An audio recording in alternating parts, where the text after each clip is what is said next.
today, 30 minutes. In today's headlines. In Iran, parliamentary election is held for the first time since President Ahmadinejad took office. The US dollar touches below 99 yen for the second day in a row. In sumo, halfway through the tournament, we look at how the two grand champions are doing. In Iran, voting is underway in a parliamentary election. As the people head to the polls, the focus is on how much support the camp of hardline President Mahmoud Ahmadinejad can secure. Voting began 8 a.m. local time across the nation. President Ahmadinejad cast his vote in Tehran. Some 4,500 candidates nationwide are running for the 290 seats in parliament. At another polling station, Supreme Leader Ayatollah Ali Khamenei cast his ballot soon after polls opened. Bismillahirrahmanirrahim. برای کشورمون و ملتمون روز حساس و لحظه حساسی است. سرنوشت سازه. The economy is the greatest concern of Iranian voters. The government's economic policy has led to roaring inflation, high unemployment, and fuel shortages. Reformists are looking for more political and social freedom, but the Guardian Council, which filters out candidates based on their commitment to Islam and Iran's clerical system, have prevented many reformers from running. Conservatives are supporting President Ahmadinejad.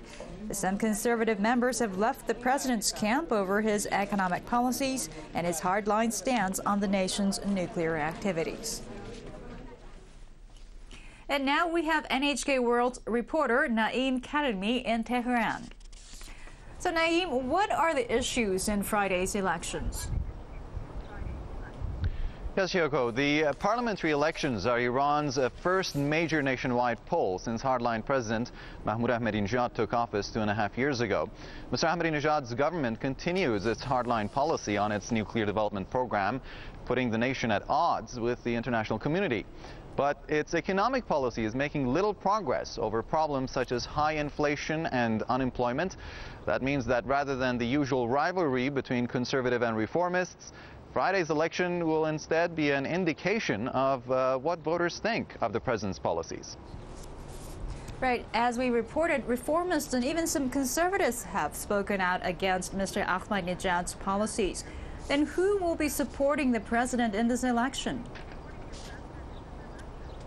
Well, Yoko, while some conservatives have criticized his policies, a hardline coalition, which includes many of the president's supporters, is almost certain to win a majority. The coalition pledges allegiance to the Islamic Revolution and has many prominent conservative lawmakers among its members. It receives support from conservative voters who are deeply religious.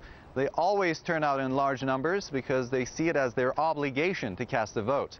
As for the reformists who are fiercely critical of President Ahmadinejad, more than half of their candidates were disqualified in the pre-election screening process. Another decisive factor in all this is that Iran's supreme leader, Ayatollah Ali Khamenei, has also voiced his support for the conservatives. In a recent speech, he had high praise for President Ahmadinejad's leadership. He said voters should not send to parliament those who would satisfy Iran's enemies. And when will we know the results of the election? Well, the overall picture of the election results are expected within days. How many votes will forces critical of the president receive? How much support will the president's backers win despite the split in the conservative camp? Well, there is growing frustration with Mr. Ahmadinejad's free spending budget. He has been criticized for his provocative diplomatic style and controversial remarks. The breakaway group of conservatives critical of Mr. Ahmadinejad is likely to win a certain level of support, especially in Tehran and other urban areas. A good election showing by the breakaway group would start a push for someone to challenge President Ahmadinejad in next year's presidential race. Okay, thank you very much. That was NHK World reporter Naeim Karimi. Now, as As part of efforts to combat global warming, a 3-day ministerial-level conference is underway in Japan to discuss a new framework to succeed the Kyoto Protocol. Attention is focused on how Japan and the United States will behave. They have been cautious in the past about any numerical targets for carbon dioxide emissions. Our reporter Naoto Katase has more. The conference is called the G20, or Gleneagles Dialogue on Climate Change, Clean Energy, and Sustainable Development.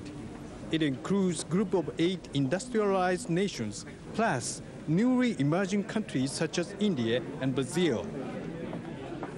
The Japanese government is aiming to achieve a broad consensus at the meeting after explaining its proposal on the new framework. Japan wants the base year, currently set at 1990 under the Kyoto Protocol, to be reviewed, quote, from the perspective of equality. Japan wants to take a so-called sector approach based on industrial sectors. It is calling for the introduction of indices such as energy efficiency and production forecast. The United States expressed its support for the proposal, saying it is